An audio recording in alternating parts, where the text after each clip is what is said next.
This is the story of a man named Stanley.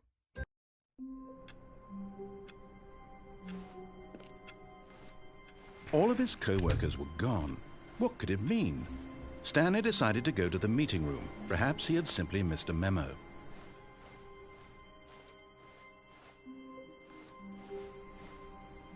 The good old bucket. Just Stanley and the bucket, off on another thrilling adventure together. Stanley clutched the bucket tightly to his chest and entered the door on his left. This was not the correct way to the meeting room, but Stanley had felt the bucket calling to him, telling him that the employee lounge was simply the place to be. And here it was. Had the bucket turned out to be correct? Was this better than the meet? No, never mind. The bucket was wrong. Stanley took the door on his left to go back to the meeting room.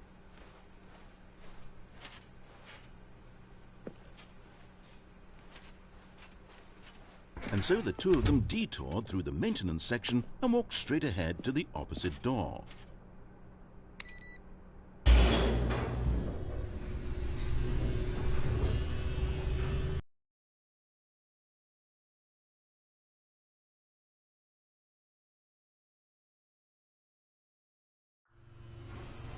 Oh, good Stanley, I'm glad you found your way here. I knew you'd find this place eventually.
You see, your friends and I are concerned for you, Stanley. We've come together here because we care about you very much. It's this bucket you're carrying around everywhere. The bucket isn't even from the original Stanley Parable. It's just sequel content. We're the ones that matter, Stanley. Classic characters from the first game, like the Adventure Line and the Broom Closet. Because that's what fans want from a sequel. They want more of their favorite jokes, not this bucket that they've never seen before. Yes, I know I'm the one who gave you the bucket, but you're spending too much time with it. Don't you want another story involving the Adventure Line? We could make the Adventure Line go somewhere new. Yes, yes, that's what the fans want. Let's do it. Whee! Look at that wacky line. Who knows where it'll go off to next? Oh, and it played some silly music as well.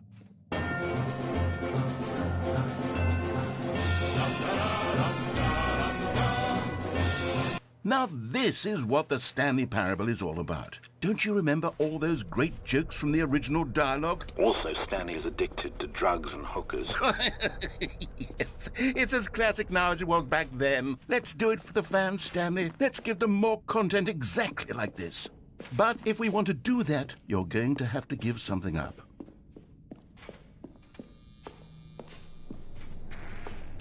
Don't you get it, Stanley? We need to get rid of the bucket. That's why I'm very proud to introduce a brand new character. This is the Bucket Destroyer. I think it'll make a wonderful new addition to the rich lore of the Stanley Parable. True, it also was not in the original game, but it's such a well-fleshed-out character with so much personality that to me it already feels as though it's been part of the cast all along. Don't you agree? Can you guess what the Bucket Destroyer does? Surely you don't need me to spell it out for you. Go ahead now, Stanley. Say goodbye to the bucket, and then pop it into the machine when you're ready.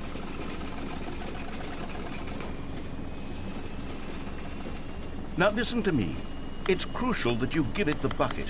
I don't know what the Bucket Destroyer will do if it can't destroy your bucket. Destroying buckets is all it knows. That is its singular personality trait. Sure, I can hear you saying, how does a character with only one personality trait deserve to join the pantheon of beloved Stanley Parable characters? Well, you see, if you were to really explore the Bucket Destroyer, you would see that its desire to crush buckets is so densely loaded with complexity and nuance that it's really like 10 personality traits. What other object in this game can you even say that about? The broom closet? Certainly not. I wonder what sort of Bucket Destroyer merchandise the fans will be clamoring for after this. Okay, the Bucket Destroyer is getting very upset now. You'll have to hurry and feed it. We can't get back to the classic Stanley Parable characters like the Adventure Line or the Bucket Destroyer until you crush that damn bucket. Quickly now, the fans are waiting. Do it, the fans, Stanley. Give the fans what they want. Hurry and...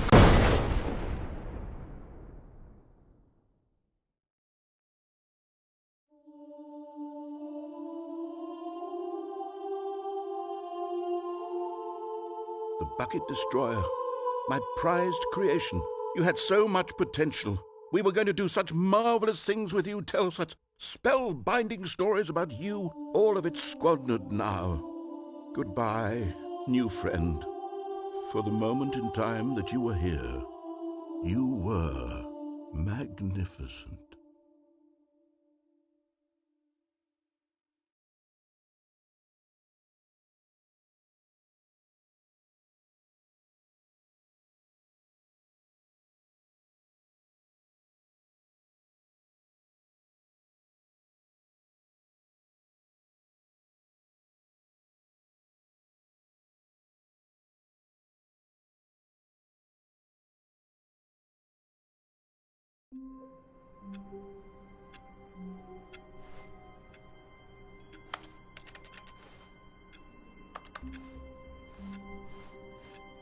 All of his co-workers were gone. What could it mean? Stanley decided to go to the meeting room. Perhaps he had simply missed a memo. No matter how hard Stanley looked, he couldn't find a trace of his co-workers.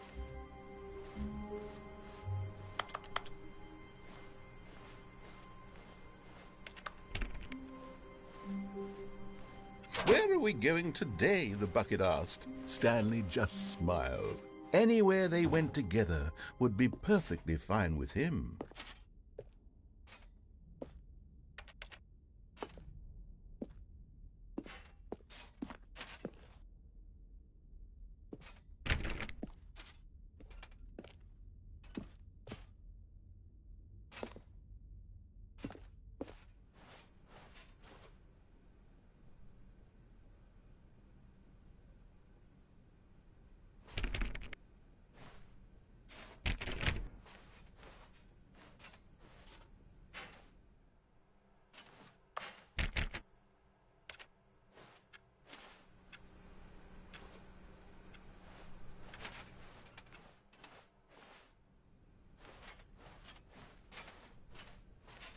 Stanley clutched the bucket tightly to his chest and entered the door on his left.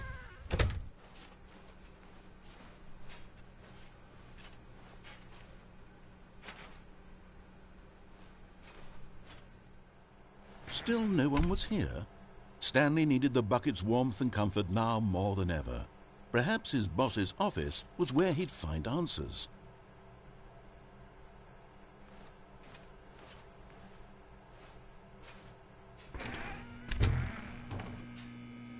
Oh, Stanley, can you feel it? The broom closet. It wants the bucket. You can feel that, can't you? The aura of jealousy? It's as clear as day. This broom closet believes it deserves the bucket. I can really feel it now. It's a bucket. It belongs in a broom closet. That's what the broom closet is trying to say here. It's supposed to go with the other cleaning supplies. Good for you, Stanley. Don't give in. Don't hand over the bucket. I know how hard it must be, given the pressure that the broom closet is putting on your shoulders right now, but you have to be strong. This is your bucket. This is your companion and lifelong friend. You can't hand it over. Oh, no. We're getting into name-calling now, it seems. Is this how low the broom closet has sunk, that it has to resort to this stream of petty insults simply in order to get you to hand over the bucket? Stanley, I never liked this broom closet for a variety of reasons, but even this is worse than I had imagined. And wait, now the broom closet has the gall to imply that you and the bucket are not truly deep and lasting friends? That your relationship is purely superficial and convenient? That your life is so banal and meaningless that you'd feel the same sort of kinship towards any inanimate object which happened to lay in your path in an even partially enticing manner? Well, I never. Go on, Stanley. Lay into it. Really tell the broom closet off for its demeaning comments. Expand on the wide variety of experiences you and the bucket have shared together. Go through each of them point by point. Share your journal entries detailing the rich emotional landscape of your feelings for the bucket as they have changed and evolved over the years. Let him have it.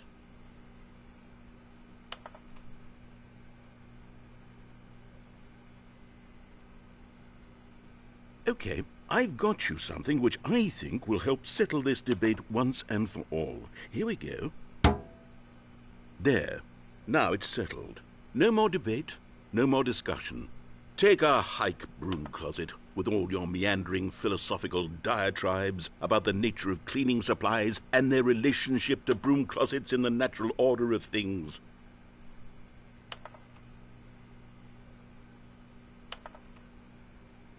All right, I've got a second sticker back here, and I'm going to slap it on as well because I think it's appropriate. You see? I feel that it works because the sticker is also a bucket. That way, if you're ever unsure whether the thing you're holding is a bucket or not, you can look down at this sticker and say to yourself, "Ah, it's a bucket." There really is a wide variety of applications for this sticker.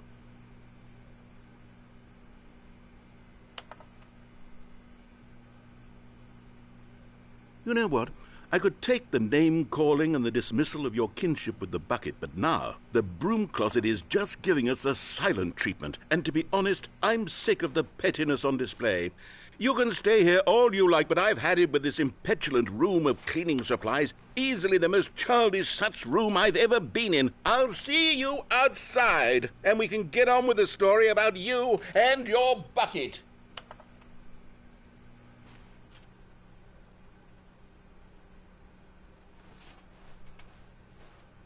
Coming to a staircase, Stanley and the bucket walked upstairs to the boss's office.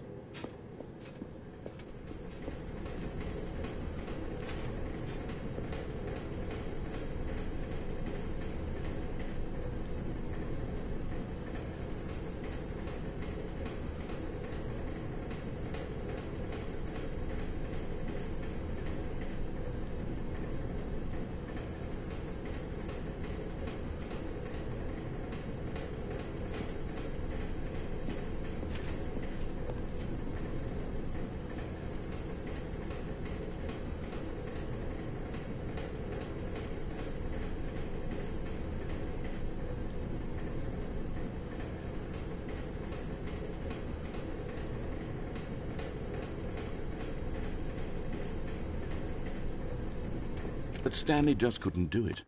He considered the possibility of facing his boss, admitting he had left his post during work hours. He might be fired for that. And in such a competitive economy, why had he taken that risk? All because he believed everyone had vanished? His boss would think he was crazy. And then something occurred to Stanley. Maybe, he thought to himself, maybe I am crazy. He looked down at the bucket in his arms. Am I crazy? He asked the bucket. The bucket returned his gaze, but said nothing at all. That's strange, Stanley thought. Usually the bucket is a source of guidance and wisdom for me in difficult times such as these. He held the bucket close, yet felt none of its familiar reassurance and comfort. And that's when Stanley realized, this isn't my bucket.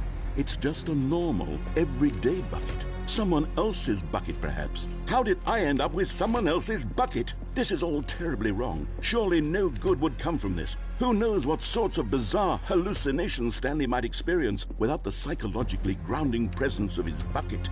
And indeed, now he noticed that the runes were repeating, which was, of course, very odd. And now he felt himself floating off the ground. "Oh, gracious," he exclaimed. "Without my bucket, I've gone truly mad. Where is it? I must find it." Far off in the distance now, he heard it, calling to him. "Stanley!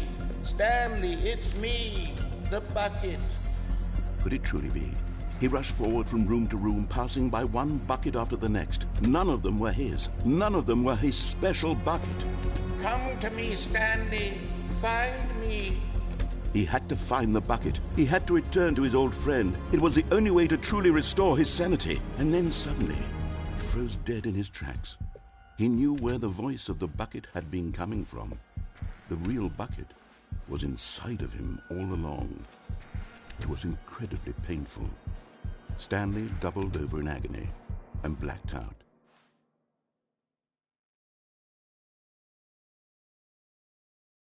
This is the story of a woman named Mariella. Mariella woke up on a day like any other. She arose, got dressed, picked up her bucket of comfort and security, and walked to her place of work. But on this particular day, her walk was interrupted by the body of a man who had stumbled through town, talking and screaming to himself, and then collapsed dead on the sidewalk. Right away, she knew what the problem was. This man had no bucket.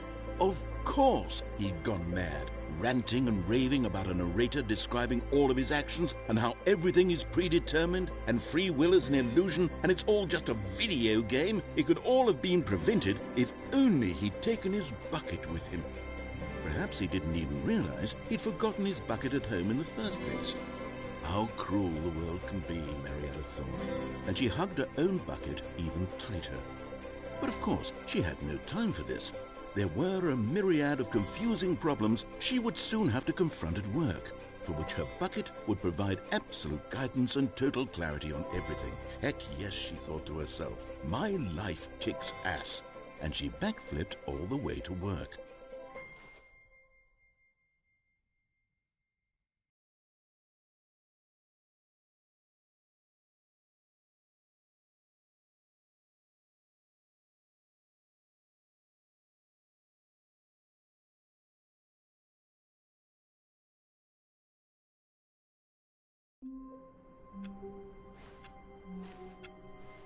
All of his co-workers were gone. What could it mean? Stanley decided to go to the meeting room. Perhaps he had simply missed a memo. A good bucket, a strong bucket, a humble bucket, a committed bucket, a bucket of culture and distinction. Stanley clutched the bucket tightly to his chest and entered the door on his left.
This was not the correct way to the meeting room, but Stanley had felt the bucket calling to him, telling him that the employee lounge was simply the place to be.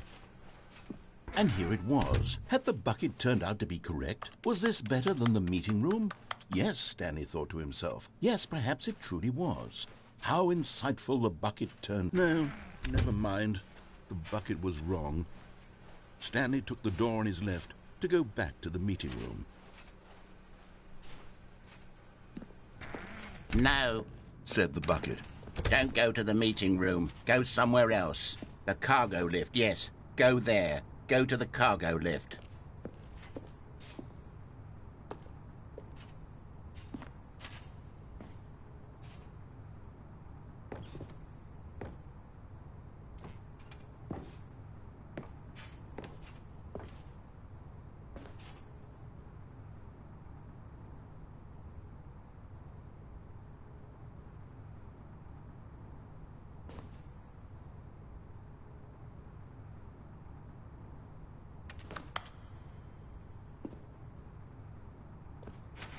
But Stanley feared that any path he walked might lead to the separation of himself and the bucket, his dearest friend. So he threw himself to his death, that they might